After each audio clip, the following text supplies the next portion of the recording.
তো চলুন গড়বেতা স্টেশনে যা যাক। এবার আমি যাবো বিষ্ণুপুর, এখান থেকে ট্রেন ধরে 12:23 ট্রেন আছে।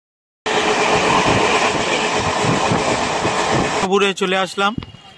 এ হচ্ছে দেখুন বিষ্ণুপুর স্টেশন। তারপরে দেখুন এটা পুরো হোটেল চত্বর, মানে এখান থেকে পুরো এই দেখুন হোটেল। এটা যাওয়ার পথে এই কামানটা দেখতে পাবেন। এই হচ্ছে ছিন্নমস্তা মন্দির। বিষ্ণুপুরের 16টি স্পট দেখুন। এই দেখুন এটা হচ্ছে মদন মোহন মন্দির, এর ভেতরেরটা।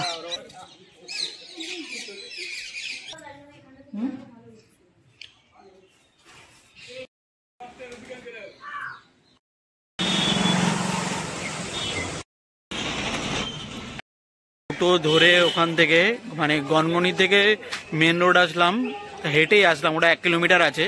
তা ওখান থেকে টোটো ধরে আসলাম গড়বেতা স্টেশন, 15 টাকা ভাড়া নিল। এই আমার এইদিকেই দেখছেন গড়বেতা স্টেশন। তা চলুন গড়বেতা স্টেশনে যা যাক। এবার আমি যাব বিষ্ণুপুর, এখান থেকে ট্রেন ধরে 12:23 ট্রেন আছে, ওই ট্রেন ধরে যাব বিষ্ণুপুর। চলুন যাওয়া যাক। তো এখন গড়বেতা থেকে বিষ্ণুপুর যাচ্ছি ট্রেনে।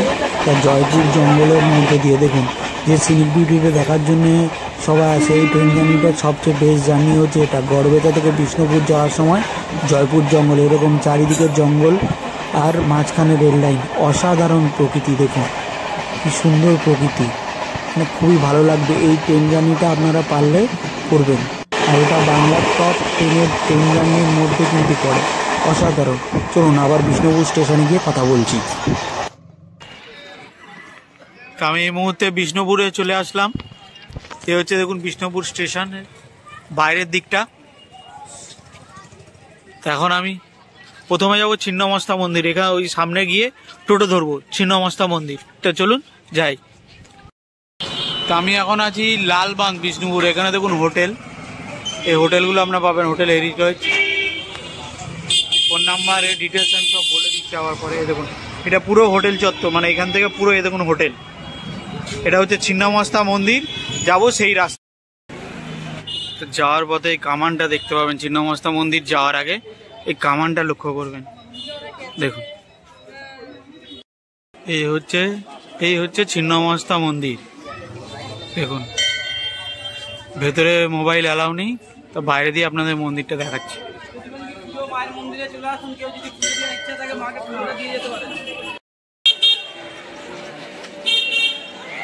এটা হচ্ছে ছিন্নমস্তা মন্দির। এই দেখুন এই দিক থেকে পুরো দেখাচ্ছি। এটা একটা শিব মন্দির। এই দেখুন ভেতরে মোবাইল ক্যামেরা কিছু অ্যালাউ নেই, তাই বাইরে থেকে করছি, দেখাচ্ছি আপনাদের। দেখুন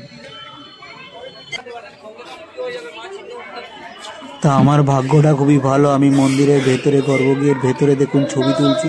এটা হচ্ছে ছিন্নমস্তা মায়ের মন্দিরের অপরূপ দৃশ্য। দেখুন পুরো ভালো করে দেখাচ্ছে আপনাদের, অসাধারণ লাগছে ছিন্নমস্তা মন্দির। দেখুন এখানে মায়ের চরণ, অনেক ঠাকুরের এখানে মূর্তি করা আছে দেওয়ালে বিভিন্ন ধরনের, অসাধারণ। মন্দিরের ভেতরটা অসাধারণ লাগছে। গৌরাঙ্গ মহাপ্রভু, স্বামী বিবেকানন্দ, শ্রীরামকৃষ্ণ, কৃষ্ণ গুরুদেব সব আছে। অষ্টভুজা মা, রানীমা, মা মনসা, দেখুন বামদেব, তারা মা, বিষ্ণু, সব ঠাকুরের মূর্তি এখানে দেওয়ালে সুসজ্জিত করা আছে। অসাধারণ লাগবে এই জায়গাটা। মায়ের চরণ ধুলি মাথা। এই দেখুন আরেকবার আপনাদের আমি মূর্তিটা দেখাই। দেখুন সবাই আমার সাথে বলুন, জয় মা ছিন্নমস্তা মা, সবার মঙ্গল রেখো মা। চলুন আবার পরে বাইরে গিয়ে কথা বলছি। ছিলাম আমি এখন ছিন্নমস্তা মন্দিরে। তার ছিন্নমস্তা মন্দিরে একটা আমি কাহিনী বলি। এখানে যে মালাটা মা পড়েন সেটা কিন্তু জেলের কয়েদিরা তৈরি করে। এইটুকু মানে এটা আমি এসে জানতে পারলাম, মানে সত্যি অভাবনীয়। জেলের কয়েদি তৈরি করা মালা এখানে কিন্তু মা পড়েন এবং পূজিত হন, তাদের ফুলের পরশে মা পূজিত হন, এটাও এখানে নিয়ম আছে। আর সত্যিকারের আসল যে ছিন্নমস্তা মন্দির সেটা হচ্ছে ঝাড়খণ্ডে রাঁচিতে, যেটা আমি দেখে এসেছিলাম, আপনারা ব্লগও পাবেন দেখতে। তাই এখানে এসেছিলাম বিষ্ণুপুর গড়বেতা ঘুরতে, তাই এই মন্দিরে আসলাম। আর এখন এখানে কিন্তু প্রচণ্ড বড় হস্তশিল্প মেলা, পর্যটন মেলা চলছে, মানে প্রচুর। এটা খুব জাগ্রত মেলা, এটা 36তম মেলা, মানে খুবই বড় মেলা। তা আপনারা যখনই এই টাইমে আসবেন এই মেলাটা অবশ্যই ঘুরবেন, মানে প্রচুর বড় মেলা। কলকাতাও এত বড় মেলা হয় না, মানে বলতে নেই, কিন্তু কলকাতায় এত বড় মেলা হয় না। মানে এই দেখুন, আর এটা হচ্ছে ছিন্নমস্তা মন্দির, ফাঁকাই আছে, কোনো ব্যাপার না। আর এখান থেকে যদি আরও ঘুরতে চান তিরকটা মন্দিরে ওগুলোও ঘুরবো। চলুন ওদিকে একটা টোটো ভাড়া করবো, টোটো ভাড়া করে আপনাদের সব ডিটেলস জানাচ্ছি, কতক্ষণ লাগবে, কত ভাড়া লাগবে সব কিছু। এটা 25 টাকা ভাড়া। দেখুন তিরকটার মন্দির।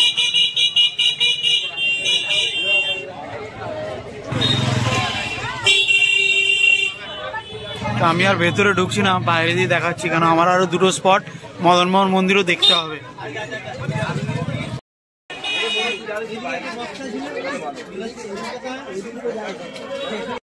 এটা ভেতরে ঢুকলাম না, আপনার কাছে যেটা বললাম, কিন্তু অসাধারণ এর কাজ। এটা আমি অনেকবার ঢুকেছি, তাই ঢুকলাম না, কেন আমার আরো দুটো স্পট যেটা বললাম মদনমোহন মন্দিরটা মেন যেতে হবে, আর মেলাটাও আপনাদের ঘুরে দেখালাম।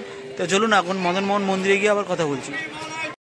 বিষ্ণুপুরের 16টি স্পট দেখুন, মদনমোহন, রাসমঞ্চ, ছিন্নমস্তা, পাঁচমোড়া, পাশের দরজা, লিঙ্গেন দেখুন। আর আমি এখন মদনমোহন মন্দিরের সামনে, এটা হচ্ছে দেখুন মদনমোহন মন্দির, এই দেখুন এটা হচ্ছে মদনমোহন মন্দির। ভেতরে ঢুকি, ভেতরে ঢোকা যাক।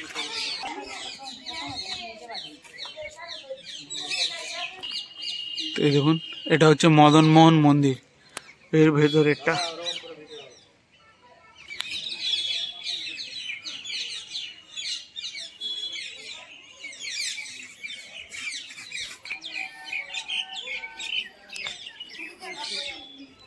মন্দিরের কাজগুলো দেখুন অসাধারণ, মানে কত ভালো কাজ, মানে কত খোদাই করে, মানে তখনকার দিনে অসাধারণ।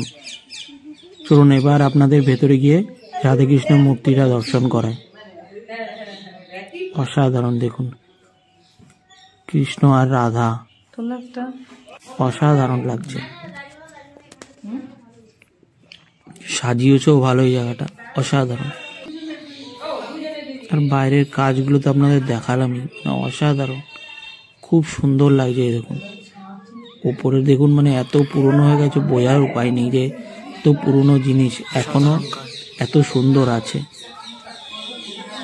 প্রত্যেকটা কাজই অসাধারণ।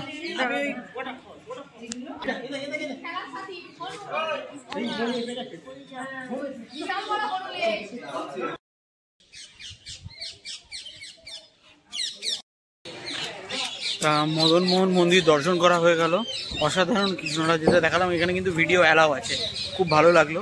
তো চলুন এখানে কিন্তু আরেকটা স্পট আছে, ওই স্পটটা দেখি আগে, মানে সন্ধে হয়ে যাবে, এখানে আর নো এন্ট্রি করে দেবে মেলার জন্য। চলুন যাওয়া যাক। দেখুন এইখানে এই মন্দিরে নাকি ঘোড়া আর হাতি পুজো হয় মহাদেবের সাথে। এটা হচ্ছে বিষ্ণুপুর বাস স্ট্যান্ড, দেখুন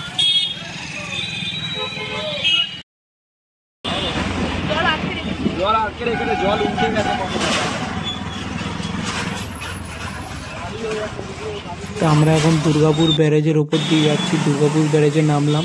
এটা দেখুন দুর্গাপুর ব্যারেজের জলটা ধরে রেখেছে, সেই দিকটা আপনাদের দেখাচ্ছি, অসাধারণ। আর এই দিকটা হচ্ছে আপনার যখন জল ছাড়ে পুরো এই জায়গাটা পুরো ডুবে যায়, বর্ষার সময় এটা নাকি আরও তখন পুরো জল ওপরে চলে আসে। মানে ভাবুন এই জায়গাটা এখন মানে খরা অবস্থায় আছে, তখন বৃষ্টির দিনে পুরো এই জায়গাটা জল হয়ে যায়। তাই আমি বিষ্ণুপুর থেকে কালকে দুর্গাপুর আসলাম, দুর্গাপুর থেকে আজকে আমি বাড়ি ফিরব হাওড়া হয়ে দমদম। এটা দেখুন পুরো Durgapur barrage. Thank you for visiting Durgapur. চলুন আজকের ব্লগ